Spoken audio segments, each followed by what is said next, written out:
तो अभी परसों बहराइच में जो मूर्ति विसर्जन हुआ है, एकदम सही वातावरण जब बन गया तब घोषणा हुई है, लेकिन जनता ठान के बैठी हुई है जब भी मौका मिलेगा सरकार के खिलाफ मतदान होगा। सरकार की नीतियों से, सरकार के कार्यक्रम से जनता ऊब चुकी है। कानून व्यवस्था की बद से बदतर स्थिति, अपराधों में बेतहाशा वृद्धि, महंगाई, बेरोजगारी, भ्रष्टाचार, इन सब सवालों को लेकर जनता मन बनाए बैठी है और सिर्फ बकवास और समाज को बांटने का एक प्रयास, इसके अलावा सरकार और कर क्या है? अपनी विफलताओं को भी अपनी उपलब्धि बताती है। ये इस सरकार के, हालांकि जनता सब कुछ समझ रही है।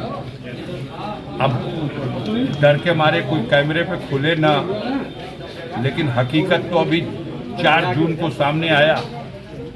जहां पूछा जाता था, आप पूछते थे कि साहब आप लोग 400 पार का नारा कैसे दे रहे हैं, तो हमारे सरकार के मुखिया कहते थे 80 तो उत्तर प्रदेश से हम ही दे रहे हैं। अरे भाई एक आध तो छोड़ दीजिए, माननीय अखिलेश जी भी चुनाव लड़ने जा रहे हैं, कम से कम उनकी सीट को तो मान लीजिए। ना ना, उनकी भी सीट नहीं। अरे तो नेताजी की सीट है मैनपुरी वाली, माननीय डिम्पल यादव की सीट तो मान लीजिए ना, उनको नहीं, लाखों से हराएंगे, पूरी 80 में 80।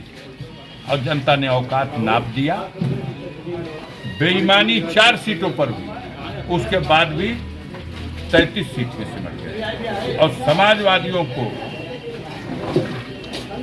प्रदेश की जनता ने 37 सीटों तक पहुंचा दिया। सहयोगी दल को 6 सीटें और मिली और भारतीय जनता पार्टी भली भांति समझ चुकी है, क्योंकि रिक्त सीटों पर चुनाव सबके साथ ही यूपी में हो गया था, लेकिन डर था, खौफ था, इसलिए यूपी का चुनाव रोका गया।